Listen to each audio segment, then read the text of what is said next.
And for a guy living in the U.S. That's itching to travel back to the Philippines, what do you recommend for him? What is realistic? Should he book tickets beginning of next year, or what should he do? Guess I wouldn't book at all because who knows, it could just keep getting extended or pushed out or rebooked.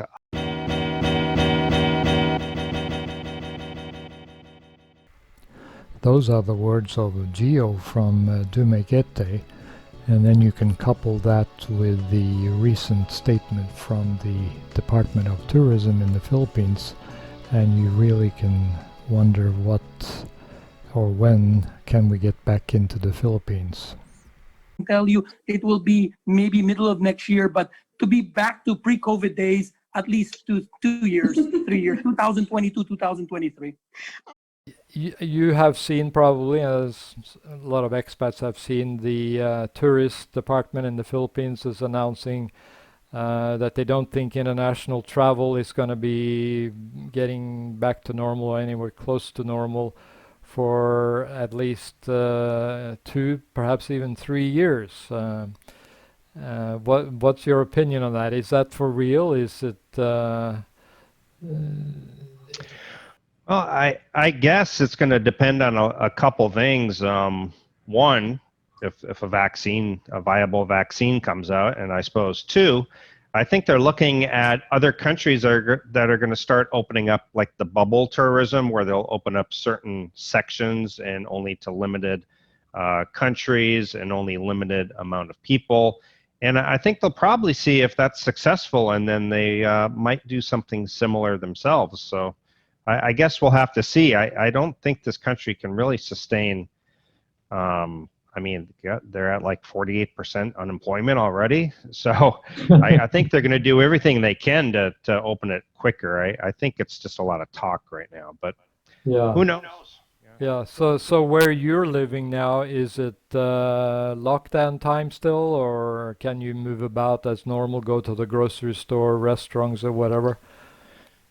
Well, now we're pretty much free to go and do what we want within the certain half of this island, because this island's split into two: Yeah. Negros Oriental and What Negros city are you in? Occidental. Sorry for interrupting.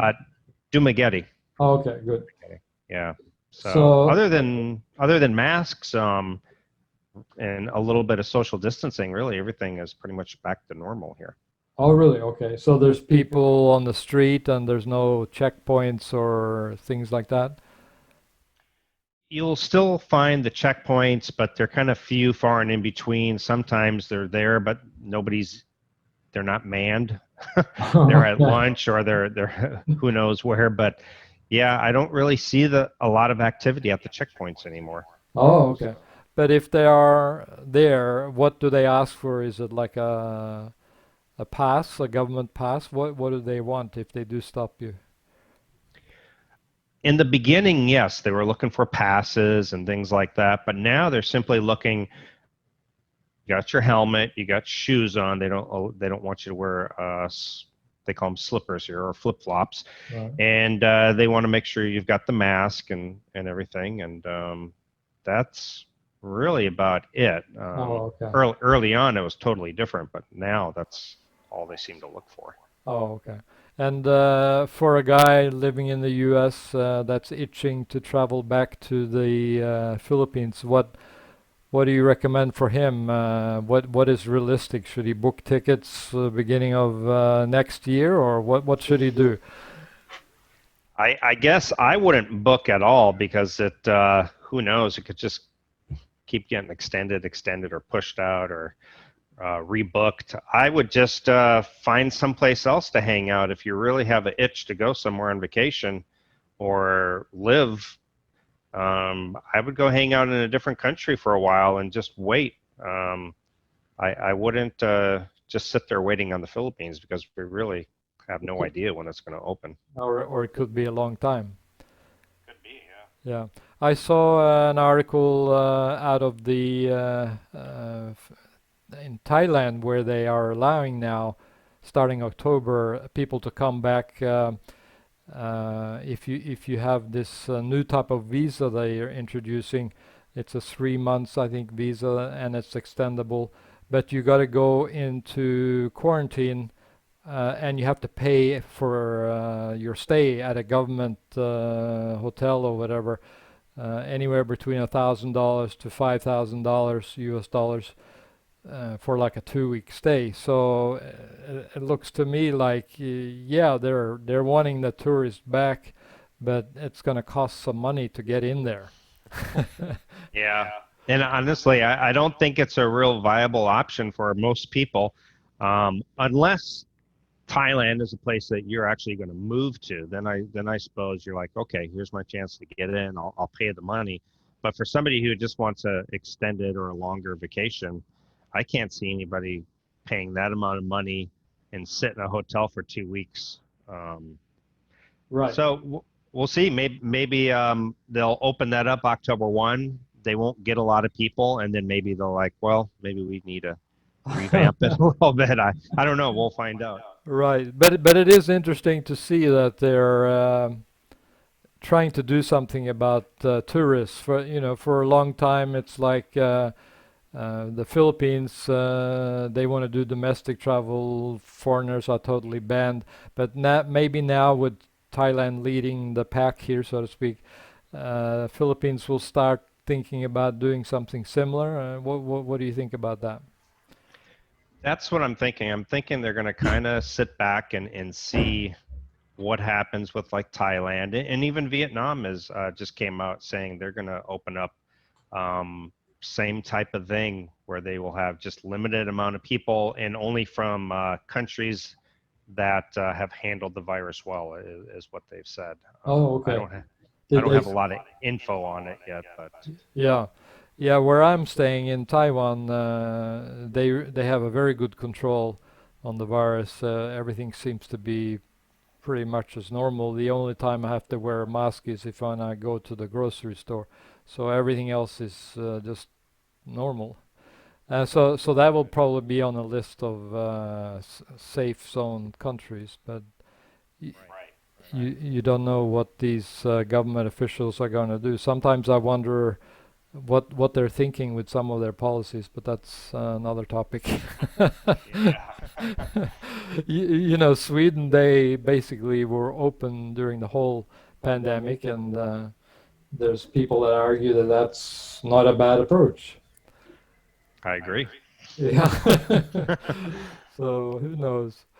But so what do you say then? Are you saying the expats should go to Mexico or some other country that are still open, or what are you recommending? Why not? A lot of people are fixated on the Philippines, but you may go to another country and just say, wow, I didn't realize this was so great. That's kind of what happened with me. I had my eyes set on the Philippines, and then when I went and traveled to Malaysia, I actually ended up falling in love with Malaysia. So you just never know. So Yeah. now's a good opportunity to check out some other countries that are open to us. Yes, yes. And what's your situation? I thought you were gonna go to Malaysia. You had a job offer there, or you were going to you've accepted it or something. What's your situation there? Yeah, I had a really great job lined up. I was super excited about it, and that fell through because the school ended up closing, and now they're just doing online classes, and so they don't the position's not there anymore, and I can't even get to Malaysia, so. But there'll be other opportunities, I'm sure, when things open up. But my long-term plans are still to be in Malaysia. I think it's the perfect home base, and then travel around. But I really like Malaysia, and Yes. it is one of the only other English-speaking countries in Asia besides Singapore, which is way too expensive in my opinion. Yes. Um, Yeah, I've been to Malaysia. I like it a lot, both the food and the fact that they speak English there. So I'm definitely gonna go back.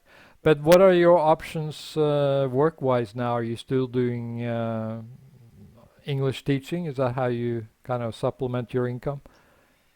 It is, yeah. I used to work for schools. Now I actually just work for myself. I've actually created a pretty big base of students that I just teach privately, and so I can create my own hours and my own rates, and it's been real successful, and I'm Okay. doing some other things as well. So yeah, everything's going great, but I still kind of miss the interaction. I never wanted to work a 40-hour week job. The Malaysia job was like a 25 hours a week, so that's kind of what I'm looking for. But it'd be nice to kind of be. I'm still fairly young, so I'd still kind of like to be in the workforce and Yeah. have some interaction with people. And the job you had with the Malaysian company, was that a classroom situation or was it? It was a classroom situation and adult students. So Oh, adult and students. adult students, yeah. Yeah, it was Right. an English school, not like high school or elementary. It Oh, was okay. adult, yeah. So that will be in the evening only, like part-time, or what kind of situation was it? Really, what it is a lot of many Malaysian companies will have a contract with this school where they will send their employees to this school that the company pays to get them to a better English proficiency, so Oh, they can okay. have yeah. So it's It was more for professional, right, like business English, right. advanced English, things like that. Yeah. Oh, okay. And do you still think teaching English online for expats living in the Philippines, for example, is still a viable option, or is it uh, becoming flooded now with expats because of the pandemic and the competition is too high? What do you think? Well, it's definitely getting flooded, especially with all the job losses. People are more than ever working online, unless people have the disposable income to take these English lessons. So both that.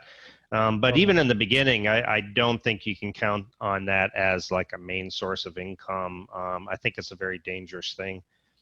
yeah. This is not like a job in the US. At any time you could get fired without any kind of notice. They could Oh, just say, okay. hey, we don't need you. You Uh, know, so it's so very, yeah, yeah. the income wouldn't be very stable. I mean, it can be. It has been stable for me, but I don't think you should ever move out to Asia and think that this is going to be my source of income and that's it. And Oh, okay. no, I don't think that's wise. Oh, I see. But once you get in with an online company and you start teaching and you go through all the hoops, is it like a fixed amount or close to a fixed amount of hours per week, or does it vary a lot? Depending on the school, it can vary. It just depends. Often the students are the students and the moms and dads are the ones who select you as a teacher. Uh-huh. If you're a really good teacher and you got a great personality, you can become really popular. Yeah. If you don't, then you might be starving. Okay. And I see occasionally some online courses on how to become an English teacher, and you pay a few $100s or even $500, I think. Are those worth pursuing and spending money on, or would you say just go direct and do your own research and all that? Well, you have to be careful because some of them aren't really credited. And I actually early on, I took just a cheap one from Groupon for like $20, only to find out later that schools aren't accepting it. So it was just $20 thrown down the drain. So really, it's better to have to research it and find a good one. The one that I use, I have in my link in my video descriptions, Oh, okay. but I don't think it's necessary to do the in-person one. What do you mean in-person one? Well, you can take a in-person uh, English Course. course where you can become a certified Oh, okay. ESL teacher. but it's much more expensive, and I don't think you learn that much more, to be honest. Oh, okay. Really. So if somebody wants to research this, is there a link in your description under on your YouTube channel? There is, yeah. Oh, okay, cool. Yep. All right. So now then, what are your plans? Are you just going to continue with your group of students that you have, private students, and do that? You've totally given up on your Malaysia work plans? No, I haven't given up on the Malaysia thing. There are a lot of opportunities there. In fact, it's probably one of the easier countries as an expat to actually find work. That in Singapore, like a regular job. With English, or you mean any skill? Like with just all kinds of different skills. Oh, okay. Much easier than a lot. Some people think they can come to the Philippines and find a job, and that's not the case. No. It's and I worked here my first 2 years, and I worked at an English school, but they do not hire us foreigners as English teachers. They only had one position for a native English speaker, and I was like the English advisor. I helped proofread. I gave American pronunciation training, and I did help develop some of their books. Right. But you can't just come over here and teach English, because a lot of Filipinos speak English very well. Yeah. They don't really need us as teachers. And how about the call centers? Philippines is very big on that. Do foreigners have a possibility of working there, or is that pretty slim? They do. Again, it's typically like maybe one position in the whole call center, and it would be like a coach or somebody who would give training, like, hey, here's how to deal with American callers, or here's how to diffuse an angry customer. Right. Because a lot of Filipinos, even though they're native, they can speak very well. They don't really get like the little different nuances and things like that, and so for example, Filipinos, they say the term "wait for a while, sir." Yeah, that's okay. So if you're an American calling and somebody tells you wait for a while, that could mean like an hour or but for a Filipino it might be just 1 minute, right? Yeah. So yeah. No, there's some English things that I see on street signs and wherever in the Philippines. Right. Cracks me up sometimes. When I go to the bank, fall in line. That's not very common in the U.S. No. Yeah. But okay, so you're still looking for some work opportunities, but for now you're all set. That sounds like you're still okay. Yeah, I've actually had to turn away some students because I'm actually booked pretty heavily, and I really don't want to be so busy where I'm just sitting at home teaching all day. I came here to enjoy life a bit. So yes. So now your work schedule is you do students at night because you live in the Philippines, kind of close to China time. Is that how you do it? Yeah, so usually, right now I've been teaching some Vietnamese. I actually have a couple students from Italy. So I have different students from different countries. Yeah. And right now it's kind of grown by word of mouth, which is fantastic. So yeah. And is it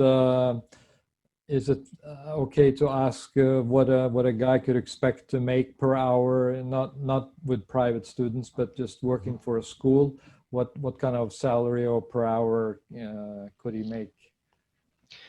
You can make anywhere from around 15 to 25 US, 15 being if you're no experience, but you do have to have a degree, and you've got to have this ESL certification. It's not like the old days where you could just get one of these ESL certifications and teach, but now they're really pretty strict on it. They want a background check, they want degree, ESL certification, various things. So right. So 15 to 25, I would say. And when you say degree, do you just mean any kind of college degree, or what do you mean?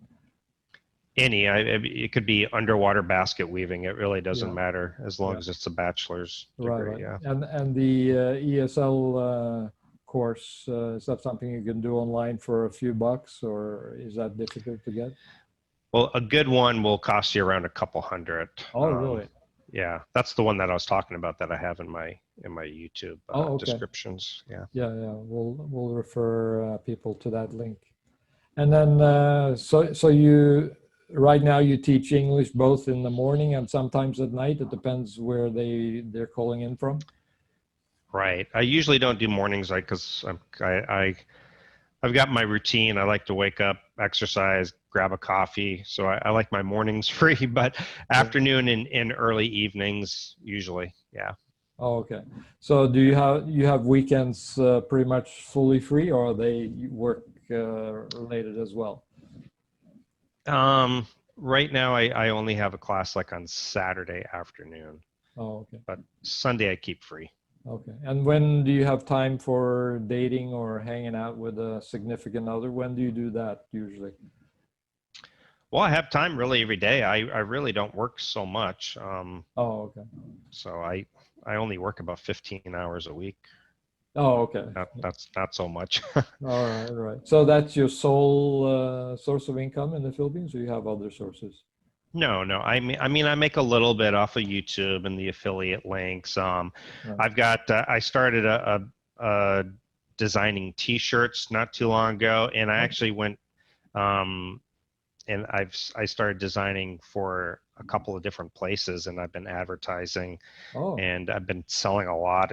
I've been creating my own designs, and oh, so okay. Are you an yeah. artist, or how did you get into that business?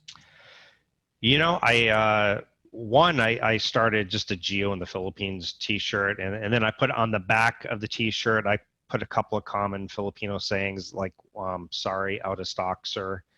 A common thing you hear in the Philippines, and then "Wait for a while, sir." And I just Right. did that, and people thought it was funny, and I sold a good handful of them. And then I'm in a family Facebook group with all my relatives, and we have a lot of relatives.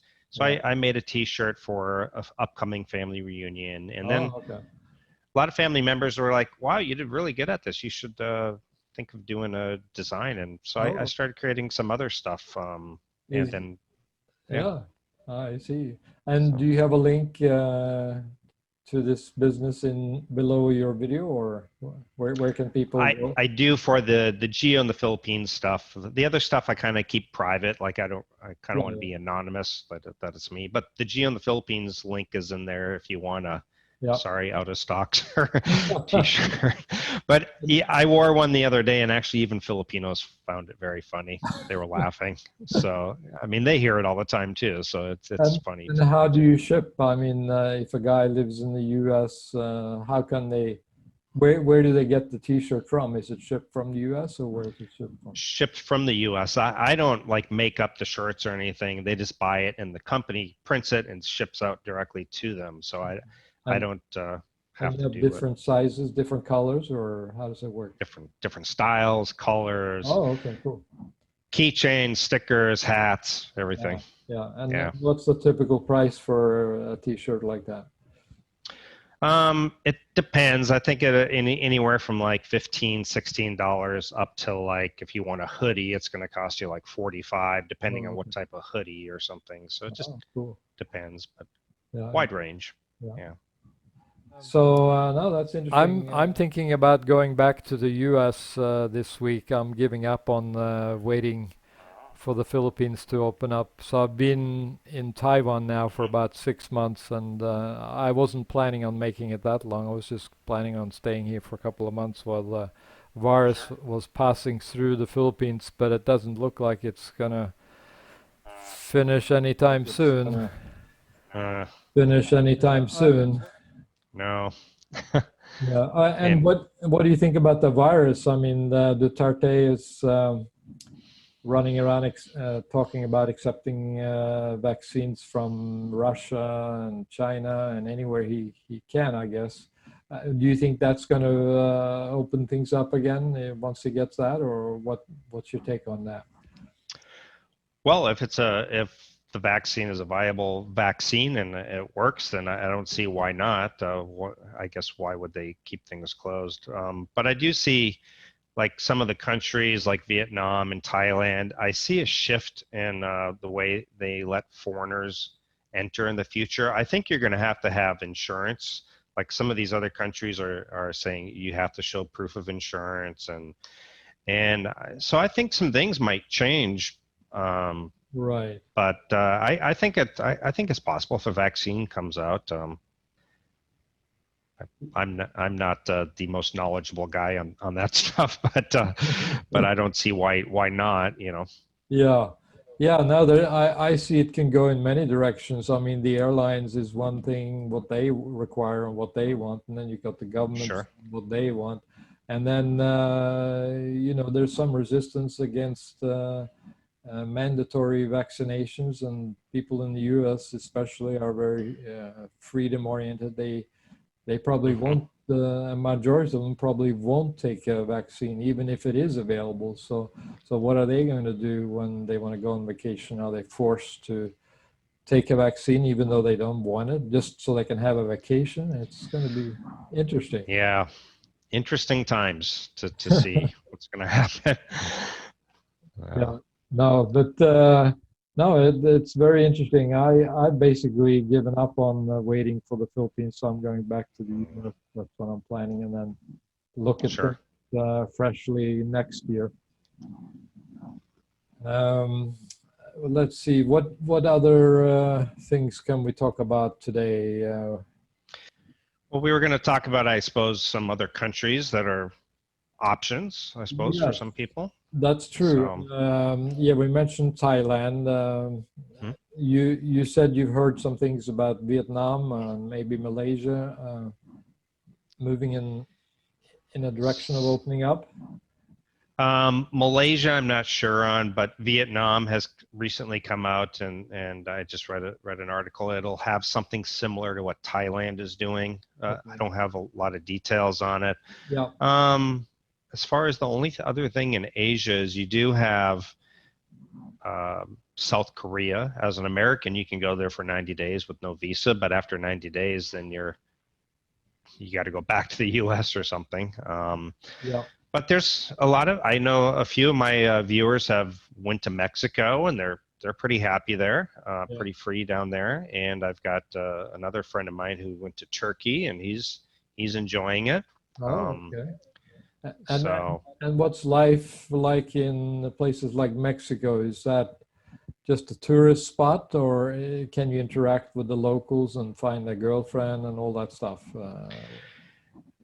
well, I suppose it's things like age gap is not going to be as good if you want a larger age gap. If you English is going to be a factor. If you don't speak Spanish, I think you're You're screwed. Yeah. at a disadvantage. Yeah. So yeah, Yeah. um, that's a problem. Again, that's why the Philippines is so popular. Is just Yeah. English is a huge factor. A lot of people don't want to learn a second language. Yes. You Yes. know. Yes, me too. I mean, I'm here in Taiwan. It's a wonderful democratic country. Everything works. It's very Mhm. organized. Food is great, but I really have a hard time talking to the locals. Most of them only speak Sure. Chinese. Yeah. So what I sometimes end up doing, and it's only once a week, I go down to Filipino town here in Taipei, and I Oh, okay. talk English to all the Filipinos, and they're very friendly, just like in the Philippines. Yeah, yeah. There's a lot of nannies, a lot that work in manufacturing jobs. Exactly. Yeah. But sometimes I wonder what the Filipino government is thinking in terms of international tourists. Are they just against international tourists, period, and they don't realize how much money they bring in? What's your take on that? I have never seen any numbers from the Filipino government how much the international tourists bring in, but is it like a small amount or big amount that they bring in? I don't know the exact percentage, but from the last article that I read, that it said that domestic tourism brought in more money than international. But Really? even as of now, really domestic tourism hasn't really opened. As far as island to island, it's Right. extremely difficult to be able to travel from island to island. It's like going to another country. You got to quarantine and Oh, get really? all, yeah, you have to get all your documents in order and quarantine. And so nobody wants to do that. So there's no domestic. The only tourism there is right now is just in the intermediate area. Like I could go see an attraction or a waterfall or something in Dumaguete, Oh, you so know, so but if you wanted to go to Boracay or something, you have to go for a quarantine just to go there? you would, and I don't even know if you can get to that particular island, but if I wanted to go to Cebu or Cebu to here, there's a lot of steps. Oh, Um, really? You would have to go to a quarantine to go to Cebu? you'd have to quarantine once you get there, yeah, for Oh, 14 days. yeah, that Pay for that the pay for the tests and all that kind of stuff. oh yeah, that will put a big damper on any travel enthusiasm. Right, right. Yeah. So No, this is all very good information. that's fine. Well, the dating is always interesting for expats going to the Philippines. We Mhm. mentioned how language is a big plus in the Philippines. What Sure. what else is it that makes expats so interested in the Philippines in terms of dating? What is it about Filipinos that the foreigners like? That's different from say Yeah. any neighboring countries. Well, I think Filipinas are very feminine. They still are kind of old-fashioned, almost like it. It kind of reminds me of how my mom was when I was a kid growing up. You know, she stayed home, she did the cooking and cleaning, she Yeah. took care of the house. Your You mom is know, Italian? yeah, my parents are. Yep. Yeah. And no, but I think it wasn't just Italian. I think it was just the American housewife was it was pretty standard that one person worked and Oh, okay. the wife took care of things. And so I think Filipinos are still very family oriented.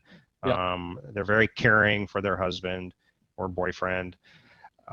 They're very sweet by nature. They're a lot of fun. They always seem to be smiling and laughing, which Yeah. is just fantastic. Yeah, I Um, noticed that. But you're saying they're old-fashioned. You don't mean in terms of they gotta have a ring on the finger before they kind of date seriously or live with a guy.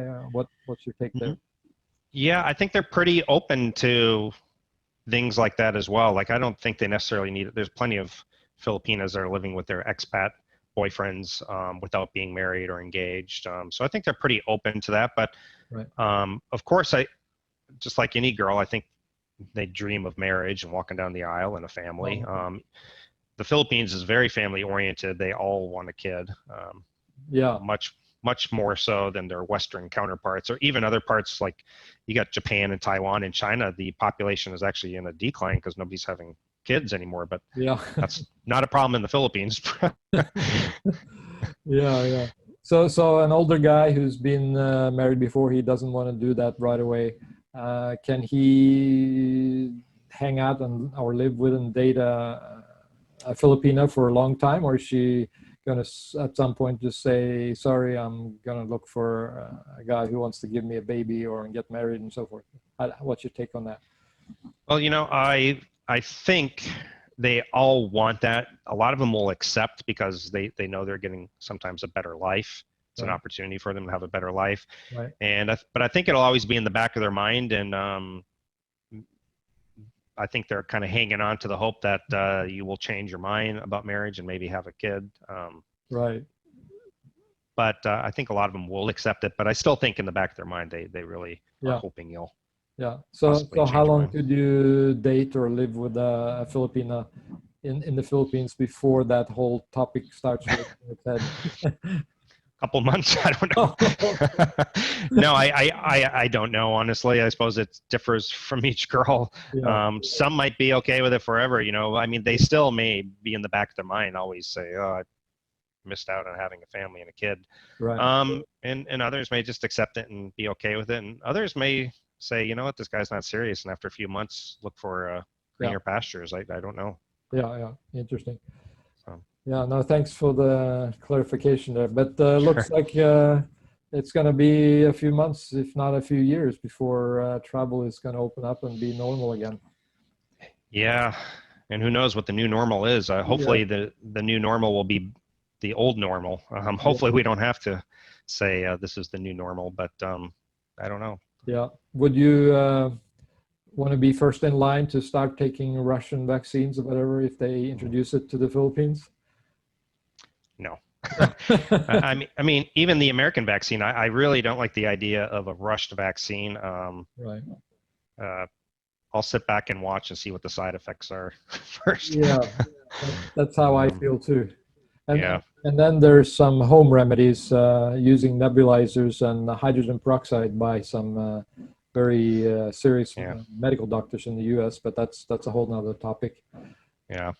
I've already been I was in the Army, and I've already been a guinea pig. You know, I took the whole anthrax series and all of that. Oh, And you did? I really don't want to be a guinea pig again and take some new rushed vaccine. What year did you get those shots? It would have been right after 9/11. That's when they made it mandatory. So probably Okay. it was like October of 2001, right after 9/11. Okay. And October. Did you have any side effects or notice anything? Other than my third arm, no, I'm okay.